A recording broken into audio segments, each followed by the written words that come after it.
keadaan sehat walafiat. Ini merupakan salah satu bentuk kasih sayang Allah SWT yang telah meramadankan kita semua, supaya nantinya kita menjadi insan-insan yang muttaqin, insan-insan yang bertakwa. Alhamdulillahirabbil alamin, wassalatu wassalamu ala asrofil anbiya'i wal mursalin wa ala alihi wa sahbihi rasulillah ajmain. Rabbis shrah li sadri wa yassir li amri wahlul 'uqdatam min lisani yafqahu qawli. Yang sama-sama kita hormati Bapak Kepala Sekolah, Wakil Kepala Sekolah, Majelis Guru dan karyawan, serta anak-anak didik yang saya sayangi. Puji syukur kehadirat Allah Subhanahu wa Ta'ala yang telah memberikan banyak nikmat kepada kita, mulai dari bangun tidur hingga saat ini. Salawat beriring salam tak lupa kita hadiahkan buat junjungan kita Nabi besar Muhammad SAW dengan ucapan Allahumma sholli ala sayyidina Muhammad wa ala ali sayyidina Muhammad. Anak-anak ibu yang ibu sayangi, untuk berceramah terus terang ibu tidak pandai. Namun di sini ibu hanya ingin berbagi sedikit ilmu, sharing pengalaman. Mudah-mudahan apa yang ibu sampaikan ini bisa menjadi motivasi kalian dan diambil pelajaran yang bisa kalian ambil dari apa yang ibu sampaikan nanti. Dalam hidup pasti ada suka dan duka. Jika kita mendapat nikmat kesenangan, pasti kita akan senang, bahagia. Tapi sebenarnya nikmat kesenangan itu juga merupakan ujian. Bersyukur tidak kita dikasih kesenangan. Dan jika kita dikasih ujian berupa kesulitan, kesusahan, apakah kita sabar? Sulit mana? Mendapat nikmat kesenangan apa kesusahan? Sulit mana? Kalau senang, kalau kita bersyukur Allah akan tambah. Namun kalau kita tidak bersyukur Allah akan beri kita azab. Bagaimana reaksi kalian jika mendapat nikmat susah, sedih, atau hal-hal yang tidak kalian harapkan? Pastinya kecewa, marah, sedih, dan hal-hal ya yang mungkin ya yang tidak pernah terpikirkan sama kita. Tapi percayalah ya, apapun ujian yang Allah berikan dalam hidup kita, pasti ada hikmah dan ada kebaikan di dalamnya. Seperti firman Allah di surat Al-Baqarah 153, ya ayyuhallazina amanu sta'inu bis-sabri was-shalawah innallaha ma'as-sabirin. Hai orang-orang yang beriman, mintalah pertolongan kepada Allah dengan sabar dan sholat. Sesungguhnya Allah bersama orang-orang yang sabar. Di ayat lain dijelaskan, dan pasti kami akan menguji kamu dengan sedikit kesedihan, kekurangan harta, jiwa, dan buah-buahan. Dan berikanlah berita gembira kepada orang-orang yang sabar. Siapa itu orang-orang yang sabar? Orang-orang yang apabila diberi musibah, mereka mengucapkan innalillahi wa inna ilaihi rajiun. Ada yang tahu artinya? Innalillahi wa inna ilaihi rajiun itu apa artinya? Bukan hanya untuk orang meninggal saja ya. Artinya kepada Allah lah kami kembali. Kami sesungguhnya adalah milik Allah dan kepada Allah lah kami akan dikembalikan. Kenapa Allah memberi kita peringatan sabar dulu baru sholat? Jika kita menerima ujian yang kurang menyenangkan, kira-kira kenapa? Ya, jika kita menerima ujian yang kurang menyenangkan, misalnya orang tua kita meninggal, Ya. Jadi saat kita menerima ujian yang kurang menyenangkan, Allah suruh kita bersabar dulu. Bagaimana bentuk sabar kita? Kita terima apapun yang Allah berikan walaupun itu pahit. Ya, setelah kita terima, hati kita bisa lapang dada menerima ujian itu. Seperti sekarang ini ada beberapa guru yang menerima ujian, ya lulus, namun ditempatkan pada tempat yang tidak diharapkan. Atau ada beberapa guru yang belum lulus dan itu adalah ujian. Ya, apapun ujian dalam hidup kita, kita terima dulu. Mungkin ya kalian belum pernah menerima ujian berat. Ujian berat dalam hidup itu adalah kehilangan orang-orang yang kita sayang, baik orang tua, saudara, termasuk anak. Setelah kita terima ujian itu dulu, langkah selanjutnya adalah datangi Allah. Kapan datangi Allah? Saat kita sholat. Bukan hanya sholat wajib. Kalau biasanya saat kita tidak ada masalah, kita cuma melakukan sholat wajib 5 waktu. Namun Allah itu menginginkan kita untuk lebih dekat padanya saat kita menghadapi masalah. Sholat malam, datangi Allah. Tahajud, istiqoroh kalau kalian membutuhkan 2 pilihan yang sulit, hajat, dan sholat taubat, juga sholat-sholat yang lain. Datangi Allah, berbisik sama Allah, ya Allah, aku sedang ada masalah, diputuskan pacar, padahal aku sangat sayang sama dia. Ya Allah, berikan ketenangan sama aku untuk menerima ujianmu. Berikan pengganti yang terbaik, yang lebih baik dari dia. Misalnya seperti itu, ya. Berbisik sama Allah. Curhat yang paling aman dan yang paling memberi solusi itu curhat sama Allah, bukan curhat di media sosial. Oke? Curhat di media sosial itu efeknya negatif sekali kalau salah. Jadi media sosial itu gunakan ya pada tempatnya.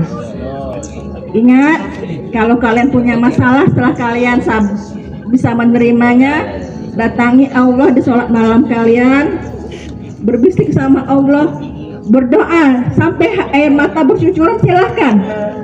Insya Allah setelah kalian curhat dengan Allah dalam sholat malam kalian, ya, hati akan lebih tenang. Dan itu harus istiqomah agar Allah memberikan solusi dari apa yang kita alami. Yang pertama itu. Yang kedua, seberapa sering kalian berdoa? Tentunya sering, ya. Setiap habis sholat pasti kalian berdoa. Apakah doa kalian itu dikabulkan? Ada yang dikabulkan, ada yang ditunda, dan ada yang diganti. Bukan berarti kalau doa kita tidak langsung dikabulkan itu tidak baik. Pasti baik, ya. Misalnya pengalaman pribadi Ibu. Ibu berdoa, Ibu punya cita-cita ingin jadi guru waktu SMP. Karena Ibu terkesan dengan guru biologi Ibu. Orangnya baik, sederhana, lembut. Bu Eka namanya. Jadi setelah tamat SMP, ternyata orang tua Ibu menginginkan Ibu masuk SMK, STM. Padahal Ibu pengennya masuk SMA. Karena dari SMA nanti Ibu ambil jurusan biologi.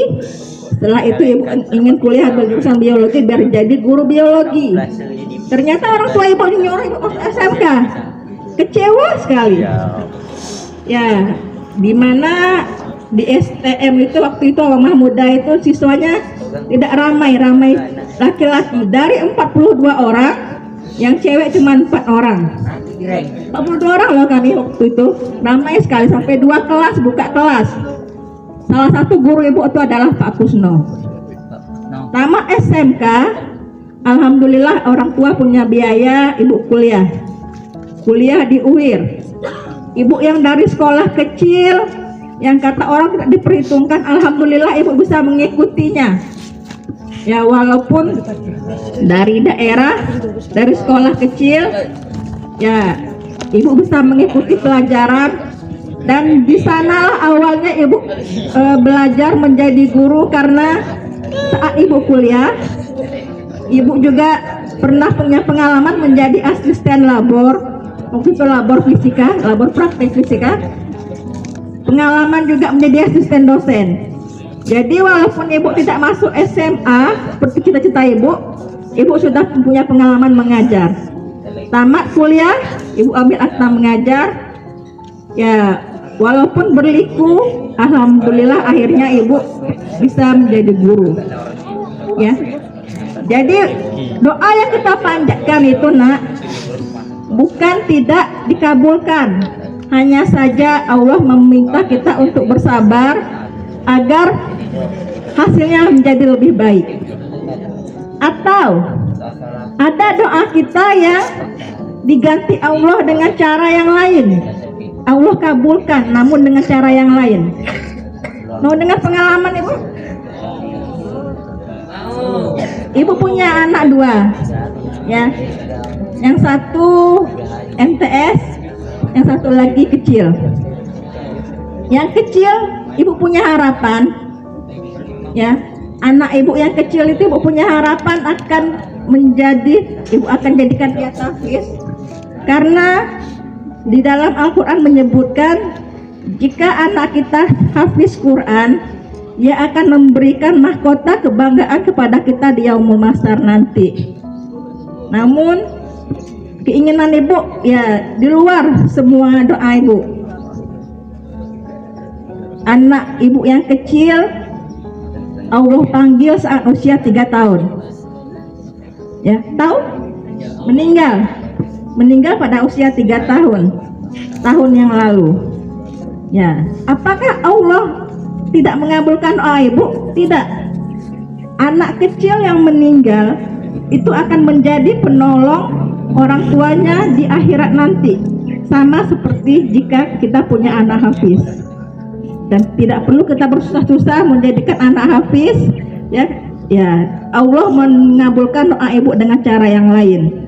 Memang berat kehilangan anak, ya, berat sekali. Ibu udah bilang ujian yang paling berat itu adalah kehilangan orang-orang yang kita sayang. Namun semuanya kembalikan lagi sama Allah. Udah perjanjian dengan Allah, anak ibu meninggal di usia 3 tahun.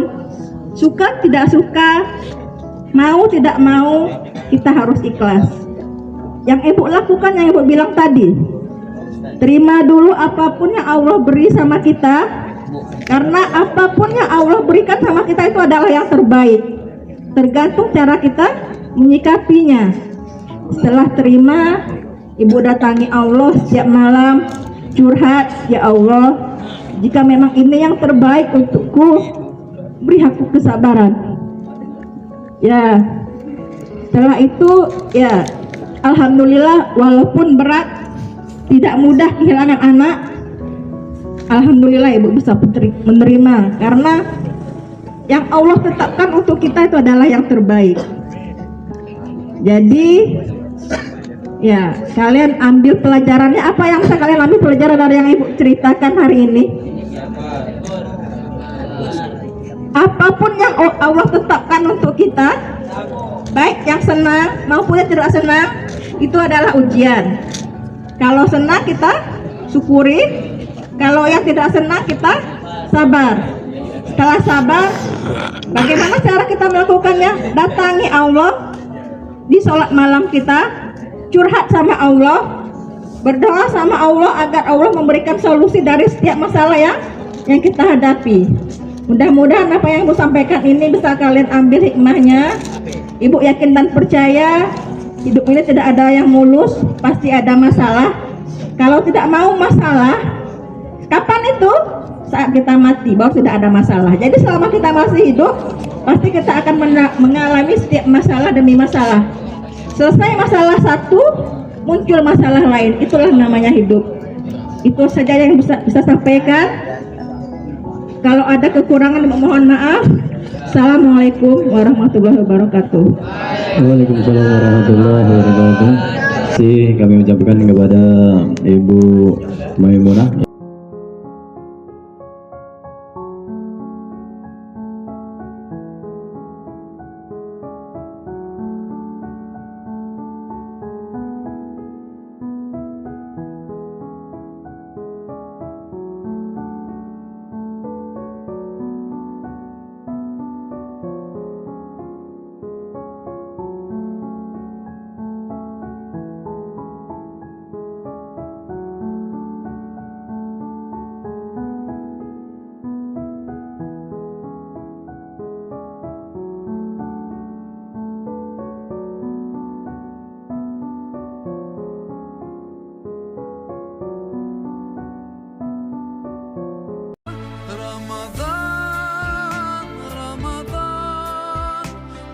Ramadan di hati, Ramadan, Ramadan, ku mohon usah pergi.